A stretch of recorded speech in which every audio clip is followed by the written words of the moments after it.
Hello and welcome back everyone to this channel Chemistry Classes. Today I will be talking about a very basic topic that is generally asked in interviews about kinetic and thermodynamic control. So generally you will see that when they will ask you about the thermodynamic and kinetic control, before asking that question they will ask you a very basic question which is how to calculate the yield of the reaction. तो पहले मैं आपको बताऊंगा कि किसी भी reaction की yield कैसे निकालते हैं. तो सपोज हमारे पास एक रिएक्शन है जिसमें हमारे पास ये एल्कीन है. इसका अगर मैं नाम देखूं तो आईयूपैक नेम इसका क्या होगा? 1 2 3. It will be 2 methyl prop 1ene. इस मॉलिक्यूल में हमने HCl का एडिशन किया है. तो आपको क्या दिया गया है कि इसमें जो प्रोडक्ट बना है विच इज लाइक दिस. तो उन्होंने आपको क्या बोला है कि आपने जो ये रिएक्टेंट है ये लिया है 7 ग्राम्स और जो आपने HCl है वो आपने एक्सिस में लिया है. मतलब this is not the limiting reagent. इसकी वजह से आपकी रिएक्शन नहीं रुकेगी. और जो आपको प्रोडक्ट इसमें ये प्रोडक्ट मिला है ये आपको मिला है 7 ग्राम्स. तो जनरली हमारे दिमाग में एकदम देखते ही क्या आता है कि अच्छा हमने रिएक्टेंट 7 ग्राम लिया है, ये तो हमारा एक्सिस में है तो it is not hindering the reaction. और हमारे पास प्रोडक्ट बना है 7 ग्राम. तो हमारी रिएक्शन की यील्ड कितनी हो गई? 100%. कि हमने 7 ग्राम अपना रिएक्टेंट लिया था और हमारे पास 7 ही ग्राम हमारा प्रोडक्ट मिल गया. तो इस रिएक्शन की यील्ड हमारी 100% हो गई. बट ऐसा नहीं है. This is not the correct way to calculate the yield of the reaction. We cannot deal with the mass of the reactant and the mass of the product to calculate the yield of the reaction. जब भी हमें किसी product की yield निकालनी होती है reaction में तो basically we have to deal with the moles of the reactant and the product or the gram molecular mass of the reactant and the product. We cannot deal with the masses of the reactant taken or the mass of the product obtained. तो हमारे पास दो तरीके हैं. तो अभी मैं आपको पहला तरीका बताऊंगा. पहला तरीका क्या है? पहला तरीका है मोल से निकालना. ये 7 ग्राम्स और ये 7 ग्राम्स. तो पहला जो तरीका है वो है मोल से निकालना. तो मोल्स का अगर आपको यूज करना है तो पहले आपको इसका और इसका चाहिएगा मॉलिक्यूलर मास. तो जब हम इसका मोलर मास निकालेंगे तो this is basically C4H8 molecule. तो इसका जो मोलर मास आएगा वो आएगा 48 plus 8 which will be 56 gram per mole. तो जब आप इसके मोल्स निकालेंगे so mass of the reactant taken 7 gram divided by 56 gram per mole. तो आपको ये मिलेंगे 1/8 मोल विच इज 0.125 मोल. तो आपने रिएक्टेंट कितना लिया है? 0.125 मोल्स. अगर आप इस रिएक्शन में स्टोइचियोमेट्री देखें तो वो सब जगह पे 1 है. तो अगर आप अपना रिएक्टेंट 1 मोल ले रहे हैं तो आपका जो प्रोडक्ट है वो कितना बन रहा है? 1 मोल. तो इसका मतलब अगर आपने 0.125 मोल्स लिया है तो आपका जो ये प्रोडक्ट है ये बनना कितना चाहिए था? 0.125 मोल्स. इसे हम बोलते हैं बेसिकली थ्योरेटिकल यील्ड. मतलब जो आप एक्सपेक्ट कर रहे हैं रिएक्शन को देख के कि अच्छा मैंने 0.125 मोल्स लिया था तो ये 0.125 मोल्स बनना चाहिए था. तो बेसिकली इसे हम बोलते हैं थ्योरेटिकल यील्ड. तो लेकिन एक्चुअली में कितने मोल्स उसके बने हैं वो निकालने के लिए पहले हमें इसका मॉलिक्यूलर मास निकालना होगा. तो अगर हम इसका मॉलिक्यूलर मास निकालेंगे तो बेसिकली इस मॉलिक्यूल में HCl मॉलिक्यूल ऐड हुआ है. तो इसका मोलर मास क्या आएगा? इसका जो मोलर मास आएगा वो आएगा 56 प्लस हाइड्रोजन का 1 और Cl का 35.5. तो it will come around 92.5 gram per mole. तो इस प्रोडक्ट का जो हमारे पास मॉलिक्यूलर मास है वो है 92.5 ग्राम पर मोल. तो इसके अगर आप मोल्स निकालेंगे तो वो कैसे निकलेंगे? 7/92.5. तो ये कितना आएगा आपके पास? ये आएगा 0.0757 मोल्स. तो ये आपको एक्सपेरिमेंटली ऑब्टेन हुआ है. This is the actual value that you have got by doing the experiment. तो इससे आप यील्ड निकालेंगे. तो यील्ड कैसी निकलेगी अब कि आपको एक्चुअली कितना मिला है 0.0757 और आपको मिलना कितना चाहिए था थ्योरेटिकली 0.125 मल्टीप्लाई बाई 100, तो ये ईल्ड आपकी परसेंटेज में आ जाएगी and it will come around 60.56%. तो basically the yield of this reaction in which we are getting this product is not 100%, it is 60.56%. तो ये तो एक तरीका है जिसमें आपने मोल्स की मदद से निकाला. तो मोल्स की मदद से निकालने के लिए पहले आपको क्या करना होगा, दोनों का मोलिकुलर मास निकालना होगा, फिर मोल्स निकालने होंगे, फिर आपको देखना होगा कि थ्योरेटिकल यील्ड कितनी है, और फिर उसके बाद आपको एक्चुअल वैल्यू को डिवाइड करना होगा थ्योरेटिकल वैल्यू से and multiplied by 100 to get the percentage yield of this product. अब दूसरा तरीका हमारे पास क्या है, दूसरा तरीका हमारे पास है ग्राम मोलिकुलर मास से. तो वो भी हमने इसका कितना निकाला था, वो निकाला था 56 ग्राम पर मोल, और इसका भी हमने कितना निकाला था 92.5 ग्राम पर मोल. तो हमें क्या देखना है कि इसका एक मोल हमें देता है. तो अगर मैं इसका 56 ग्राम लूंगा तो मुझे मेरा प्रोडक्ट कितना मिलेगा 92.5 ग्राम मिलेगा, क्योंकि अभी हम यहाँ पर मोल की बात कर रहे हैं. तो अगर मैंने अपना रिएक्टेंट 56 ग्राम लिया तो ये मुझे कितना मिलेगा 92.5 ग्राम. तो ऐसे ही अगर मैं ये अपना लूंगा 1 ग्राम तो मुझे मेरा प्रोडक्ट कितना मिलेगा 92.5 डिवाइडेड बाय 56 ग्राम.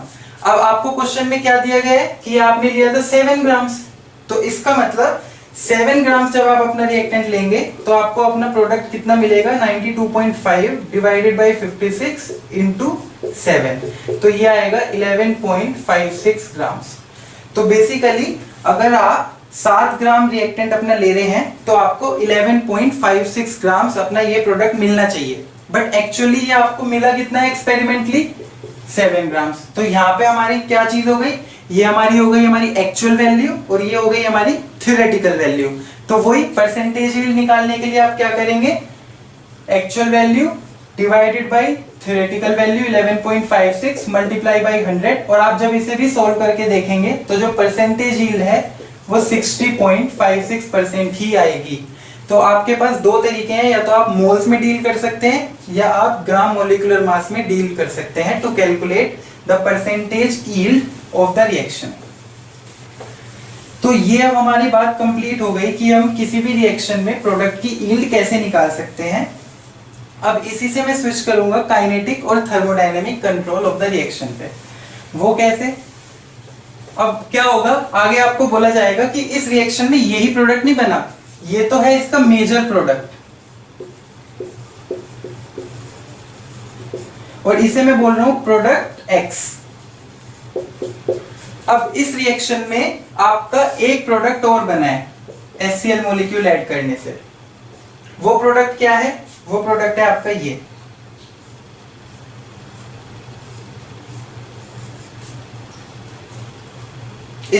इसी सेम मॉलिक्यूल पे HCl ऐड हुआ है. जो ये प्रोडक्ट था इसमें Cl इस पोजीशन पे ऐड हुआ था 2 पोजीशन पे, H इस पोजीशन पे ऐड हुआ था. लेकिन अगर इसका उल्टा हो जाए, अगर इसमें H हमारा अंदर यहाँ पे सेकंड पोजीशन पे ऐड हो जाए और Cl हमारा इस फर्स्ट पोजीशन पे ऐड हो जाए, तो जो हमारा प्रोडक्ट है वो कुछ ऐसा बनेगा, जिसका मैं आपको एक क्वेश्चन दे रहा हूं. ये सपोज हमारे पास बना है 0.5 ग्राम और ये हमने लिया है 0.7 ग्राम.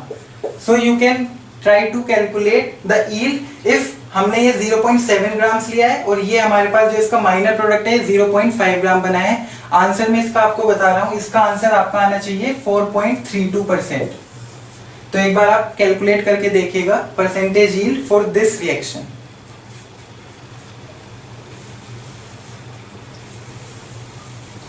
तो बेसिकली इस प्रोडक्ट को बोला गया है माइनर प्रोडक्ट, क्योंकि ये कम अमाउंट में बना है, और इसे मैं बोल रहा हूं प्रोडक्ट वाई. अब होता क्या है, आपको बोला जाएगा जनरली हमारे दिमाग में एक स्टेटमेंट आता है. तो वो स्टेटमेंट क्या है, वो स्टेटमेंट आता है कि here in this reaction product X is more stable than the product Y and hence this product X is formed faster than this product Y. क्या स्टेटमेंट आपको बोला गया है कि product X is more stable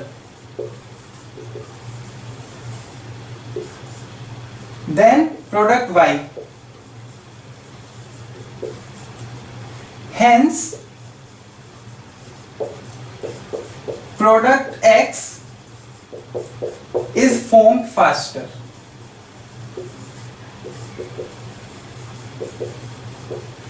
अब ये sentence सुनने में बहुत सही लगता है कि हमारा प्रोडक्ट X ज्यादा स्टेबल था तो प्रोडक्ट Y से, और इसीलिए प्रोडक्ट X हमारा प्रोडक्ट Y से काफी जल्दी बनेगा। ये इंट्यूटिवली बहुत सही सेंटेंस लगता है सुनने में और हम इसे हमेशा मानने के लिए तैयार रहते हैं, but actually this is not completely true. पहले हमें देखना चाहिए कि जब हम इसके फर्स्ट हाफ की बात कर रहे हैं, जब हमने इस स्टेटमेंट के फर्स्ट हाफ की बात करी, then we are talking about the thermodynamics of the reaction.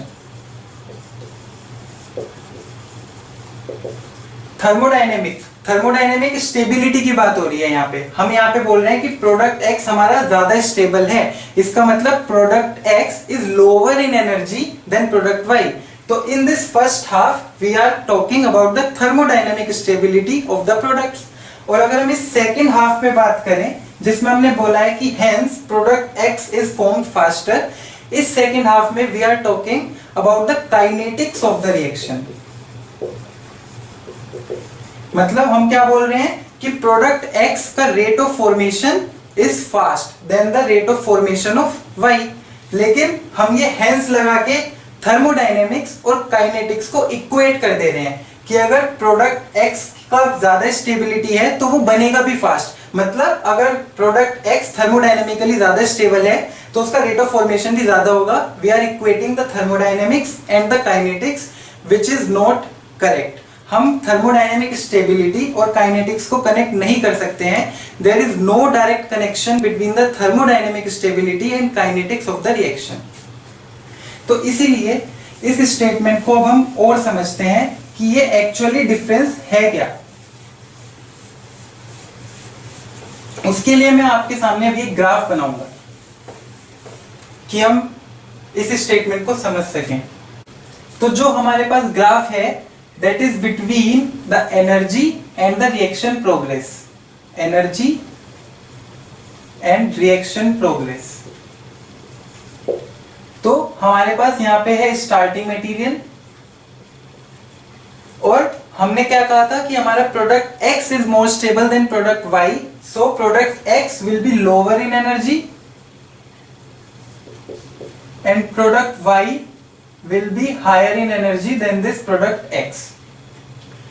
तो बेसिकली अभी इसमें हमने ये ड्रॉ नहीं किया है कि स्टार्टिंग मटेरियल से प्रोडक्ट X और प्रोडक्ट Y तक पहुंचने के लिए क्या पाथवे हमारे स्टार्टिंग मटेरियल ने फॉलो किया है।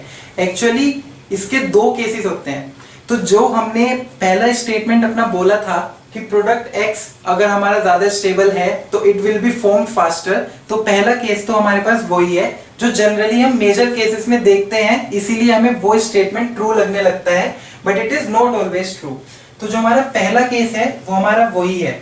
तो पहले केस में हमारे पास क्या होगा कि यहाँ पे वही एनर्जी है और रिएक्शन प्रोग्रेस है। तो हमारे पास स्टार्टिंग मटेरियल से एक प्रोडक्ट बनेगा और स्टार्टिंग मटेरियल से हमारा दूसरा प्रोडक्ट बनेगा। Now this is product Y, this is product X, this is our starting material. अब हम इसमें क्या देख रहे हैं कि जो हमारा प्रोडक्ट X है वो हमारा ज्यादा स्टेबल है because it is lower in energy, और साथ में हम ये भी देख रहे हैं कि उसकी ट्रांजिशन स्टेट की एनर्जी भी कम है। मतलब ट्रांजिशन स्टेट की एनर्जी प्रोडक्ट X की हमारी कम है अगर हम प्रोडक्ट Y से देखें।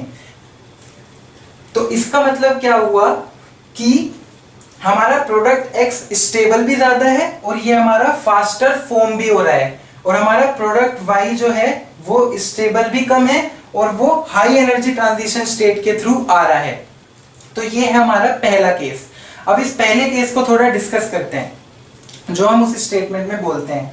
तो एक्चुअली हम क्या बोल रहे हैं कि product X is stable than product Y। तो जो हमारी प्रोडक्ट X की एनर्जी है वो कम है और प्रोडक्ट Y की एनर्जी ज्यादा है, और जो इनका ये एनर्जी डिफरेंस है suppose that is delta E। तो बेसिकली जो X और Y का रेशो होगा, उनका जो रेशो फॉर्म होगा रिएक्शन के दौरान, that will be determined by this energy difference. लेकिन कब? वो सिर्फ तब होगा जब हमारा स्टार्टिंग मटेरियल के साथ product X and product Y equilibrium में है। मतलब जो हमारा प्रोडक्ट X है और जो हमारा प्रोडक्ट Y है, that must be in equilibrium via this starting material. अगर हमारे ये स्टार्टिंग मटेरियल के साथ इक्विलिब्रियम में है, तभी हमारा X और Y का जो अमाउंट फॉर्म होगा रिएक्शन के दौरान, that will be determined by this energy difference. लेकिन अगर ये चीज ट्रू होल्ड नहीं करती है, इसके ट्रू होल्ड ना करने का मतलब क्या है कि अगर एक बार हमारा X और Y प्रोडक्ट बन गया, now they do not have sufficient energy to go back to the starting material. इसका मतलब ये है, अगर ये ट्रू नहीं है तो they can not go back to the starting material. Then in that case the ratio of this product X and product Y will not be determined by this energy difference.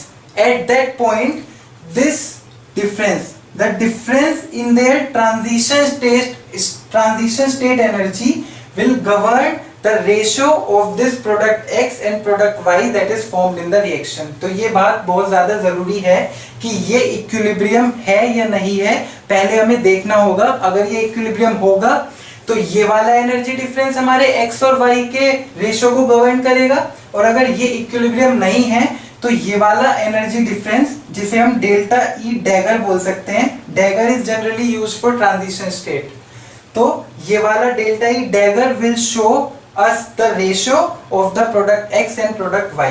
तो ये है हमारा case number 1 जो हमारे उस statement को true साबित करता है। बट क्या ये हमेशा जरूरी है कि अगर हमारा प्रोडक्ट X ज्यादा स्टेबल है तो उसकी ट्रांजिशन स्टेट भी नीचे ही लाई करेगी? नहीं। तो यही हमारा बेसिकली सेकंड केस है। सेकंड केस में हमने क्या किया है, एनर्जी रिएक्शन प्रोग्रेस। तो इसमें हमारा क्या हुआ है, हम स्टार्टिंग मटेरियल से चले, अब हमारे पास ये ट्रांजिशन स्टेट और ये हमारी एनर्जी, और जो हमने सेकंड प्रोडक्ट के लिए बनाया वो हमारा बनेगा कुछ ऐसा।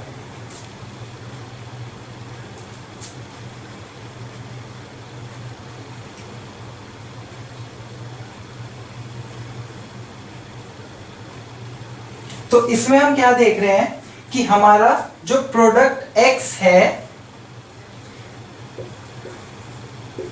That is now also more stable, क्योंकि उसकी एनर्जी कम है। तो ये हमारा प्रोडक्ट X अभी भी ज्यादा स्टेबल है, but it is formed through a high energy transition state. मतलब जो ये हमारा प्रोडक्ट X बना है, ये एक ऐसी ट्रांजिशन स्टेट से बना है जिसकी एनर्जी ज्यादा है, और जो हमारा प्रोडक्ट Y है वो है तो थर्मोडायनेमिकली लेस स्टेबल क्योंकि उसकी एनर्जी हाई है, बट वो एक ऐसी ट्रांजिशन स्टेट से बना है जिसकी एनर्जी कम है। तो this is the case which is also possible, जो जनरली हम इग्नोर करते हैं क्योंकि ये केस हमें कम देखने में मिलता है। तो इस केस से हमें क्या पता चलती है, अब इसमें भी हमें वही चीज देखनी होगी जो हमने वो इक्विलिब्रियम देखा था। कौन सा इक्विलिब्रियम, कि स्टार्टिंग मटेरियल के साथ हमारा प्रोडक्ट X और प्रोडक्ट Y इक्विलिब्रियम में होना चाहिए। अब देखिए, अगर ये इक्विलिब्रियम इस वाले केस में एग्जिस्ट करेगा तो क्या होगा, हमारा X भी बन गया, Y भी बन गया, बट ये इक्विलिब्रियम एग्जिस्ट करता है, तो अल्टीमेटली जीतेगा कौन, अल्टीमेटली ये X ही जीतेगा। बिकॉज अगर ये इक्विलिब्रियम एग्जिस्ट कर रहा है तो ये रिएक्शन मतलब वापस आ सकती है, और ये जब वापस आ जाएगी तो जब ये वापस से प्रोडक्ट बनाएगी तो ऑब्वियसली ये प्रोडक्ट X को ही फेवर करेगी, because product X is more stable. तो अगर ये इक्विलिब्रियम एग्जिस्ट कर रहा है तो हमें इस इन्वर्जन में कोई फर्क नहीं पड़ा। मतलब जैसे यहाँ पे तो कोई ये इन्वर्जन नहीं था, बट जैसे ही ये हमारा इन्वर्जन हुआ और वो अगर इक्विलिब्रियम के साथ होगा तो हमें कोई फर्क नहीं पड़ेगा, क्योंकि प्रोडक्ट X अल्टीमेटली जीत जाएगा अपनी थर्मोडायनेमिक स्टेबिलिटी ज्यादा होने की वजह से। बट यहाँ पे मेन डिफरेंस कब आया, अब थर्मोडायनेमिक स्टेबिलिटी x की ज्यादा है, तो इक्विलिब्रियम होने के साथ हमारा x ही जो है वो मेजर प्रोडक्ट बनेगा, और इसी चीज को हम बोलते हैं थर्मोडायनेमिक कंट्रोल। Thermodynamic control. तो ये कंट्रोल हमारा कब आया है? जब हमारा इक्विलिब्रियम एग्जिस्ट करता है। अगर हमारा इक्विलिब्रियम एग्जिस्ट करेगा ये वाला, तो थर्मोडायनेमिक कंट्रोल होगा। अब दूसरा केस क्या पॉसिबल है कि ये रिएक्शन वापस ना जा सके, मतलब ये इक्विलिब्रियम एग्जिस्ट ना करे। अब अगर ये इक्विलिब्रियम एग्जिस्ट नहीं करेगा तो इसका मतलब सपोज एक बार x और y बन गए तो they can not go back to the starting material. तो इसका मतलब जो हमारा प्रोडक्ट है वो किस बेसिस पे बनेगा? वो हमारा बनेगा ट्रांजिशन स्टेट के एनर्जी डिफरेंस के बेसिस पे, मतलब इस वाले एनर्जी डिफरेंस के बेसिस पे। अब उसमें एनर्जी ऑफ ट्रांजिशन स्टेट किसकी कम है? y वाले प्रोडक्ट की कम है। तो इसीलिए जो हमारा प्रोडक्ट मेजर बनेगा वो हमारा बनेगा y मेजर प्रोडक्ट। अगर हमारा ये इक्विलिब्रियम एग्जिस्ट नहीं करता है तो y हमारा मेजर प्रोडक्ट होगा, because it is going through less energy transition state, और इस चीज को हम बोलते हैं काइनेटिक कंट्रोल। इस चीज को हम क्या बोलते हैं? मतलब अगर ये इक्विलिब्रियम एग्जिस्ट नहीं करेगा तो हमारा जो प्रोडक्ट होगा that is kinetic control product. अब आप एक चीज देखेंगे कि जब हम जनरली इस केस की बात करते हैं तो हमने काइनेटिक और थर्मोडायनेमिक की बात नहीं बोली, क्योंकि ये एक ऐसा केस है जो जनरली हो ही रहा है।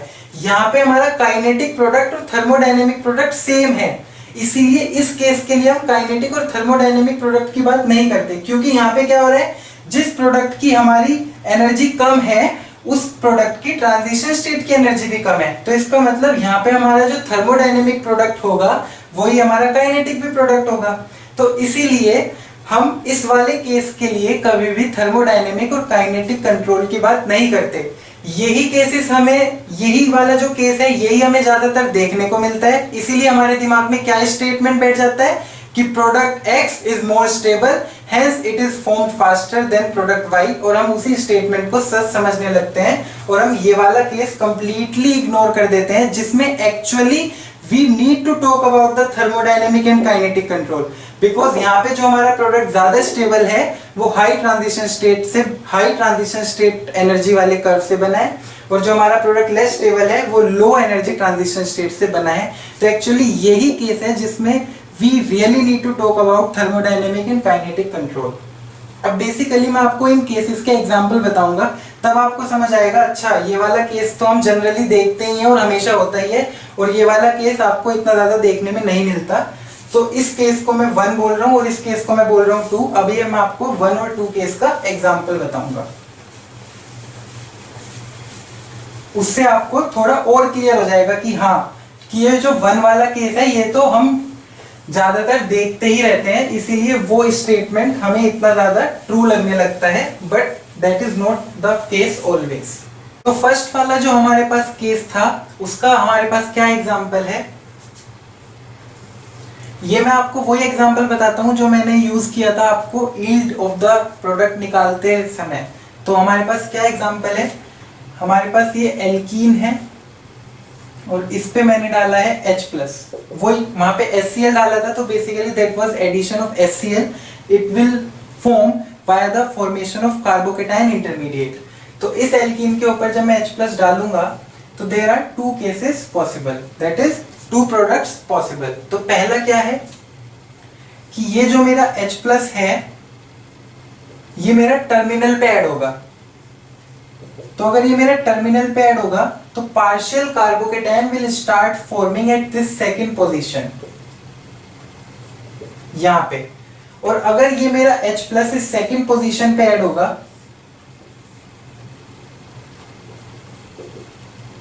तो जो मेरा पार्शियल कार्बोकेटायन है that will start forming here, और फाइनली जब ये H+ ऐड हो जाएगा तो आई विल गेट दिस, और अगर मेरा यहाँ पे H+ ऐड हो जाएगा तो I will get here hydrogen and here carbocation. तो बेसिकली अगर आप इसमें देखें तो आपका जो ये इंटरमीडिएट बना है ये भी एक पार्शियल कार्बोकेटायन है, और यहाँ पे भी सेम सिमिलर इंटरमीडिएट है, और जो आपके पास प्रोडक्ट फाइनल आपके पास बना है दैट इज कंप्लीट कार्बोकेटायन, और यहाँ भी आपके पास है कंप्लीट कार्बोकेटायन। तो बेसिकली इसकी स्टेबिलिटी भी आप उन्हीं फैक्टर से बताएंगे जो फैक्टर्स आप इसकी स्टेबिलिटी के लिए लगाएंगे। सिमिलर केस आपके पास यहाँ पे होगा। तो अगर हम देखें तो यहाँ पे हमारे पास जो कार्बोकेटायन है दैट इज 3 डिग्री कार्बोकेटायन, और इसके पास आपके पास 9 हाइपर कॉन्जुगेटिंग हाइड्रोजन एटम्स हैं, बिकॉज यहाँ पे लगे हैं कितने 3 मिथाइल ग्रुप्स, तो it has 9 hyper conjugating hydrogen. और अगर आप इस कार्बोकेटायन की बात करें तो this is primary carbocation 1 degree carbocation, और इसके पास सिर्फ है एक हाइपर कॉन्जुगेटिंग हाइड्रोजन एटम। तो इसीलिए this product is more stable. On similar factors, using similar factors, we can say that this partial form carbocation is more stable. तो अगर आप ये देखें जो ये रिएक्शन है, this is telling us about that first case, जिसमें हमारे पास ट्रांजिशन स्टेट की एनर्जी भी कम थी तो हमारा प्रोडक्ट भी ज्यादा स्टेबल था। अब ऑब्वियसली अगर ये इंटरमीडिएट हमारा ज्यादा स्टेबल है तो इसकी एनर्जी भी तो कम होगी ना, और अगर इसकी एनर्जी कम है तो ये हमारा कौन सा प्रोडक्ट बना रहा है, वो भी ज्यादा स्टेबल बना रहा है, तो प्रोडक्ट की भी एनर्जी कम होगी। और यहाँ पे इसकी भी एनर्जी आई है और प्रोडक्ट की भी एनर्जी आई है, तो ये हमारा फर्स्ट वाला केस हो गया। तो जनरली हम यही वाला केस देखते हैं। अब मैं बात करूंगा सेकंड वाले केस के एक एग्जांपल की, और आप देखेंगे कि वो एग्जांपल इज वेरी फेमस, मतलब that example is very much asked in competitive exams or in your academic exams। अब वो second case वाला example क्या है? वो second case वाला example है addition of HBr on 1,3-butadiene।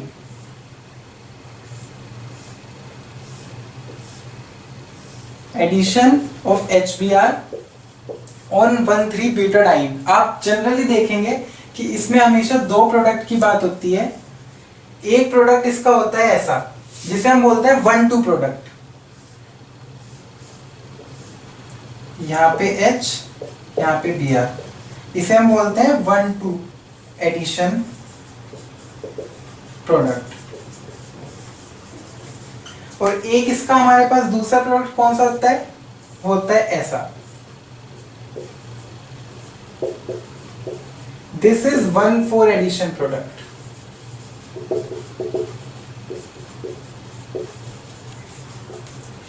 ठीक है, और हम क्या बोलते हैं कि ये वाला जो हमारा प्रोडक्ट है ये हमारा बनेगा 80 डिग्री सेल्सियस पे, और ये वाला जो हमारा प्रोडक्ट है ये वाला हमारा बनेगा -40 डिग्री सेल्सियस पे। तो बेसिकली इस वाले प्रोडक्ट को बोला जाता है थर्मोडायनेमिक प्रोडक्ट, कि मतलब जो ये प्रोडक्ट बना है ये हमारा थर्मोडायनेमिक कंट्रोल से बना है, और इस वाले प्रोडक्ट को बोला जाता है काइनेटिक प्रोडक्ट। और जनरली सब हमें यही बात बताएंगे कि high temperature thermodynamic product, more stable product, low temperature kinetic product, less stable product. But actually हुआ क्या, आप उस ग्राफ को याद कीजिए, वो ग्राफ कैसा था, वो ग्राफ कुछ ऐसा था जिसमें हमने ये इन्वर्जन देखा था कि हमारा अगर ट्रांजिशन स्टेट की एनर्जी हाई है तो हमारा प्रोडक्ट ज्यादा स्टेबल है बिकॉज इसकी एनर्जी कम है, और अगर हमारी ट्रांजिशन स्टेट की एनर्जी कम है तो हमारा प्रोडक्ट ज्यादा स्टेबल है। तो अब हम पहले यहाँ पे देखते हैं कि इस प्रोडक्ट को बनने के लिए बीच में हमारा इंटरमीडिएट क्या था। तो हमारा इंटरमीडिएट इसके लिए क्या होगा, एक्चुअली जब ये 1,3-ब्यूटाडाइन HBr के ऊपर एडिशन होगा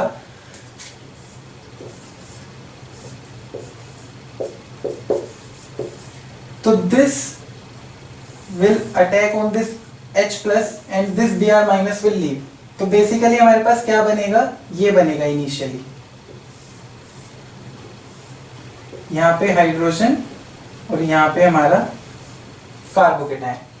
अब now this carbocation can rearrange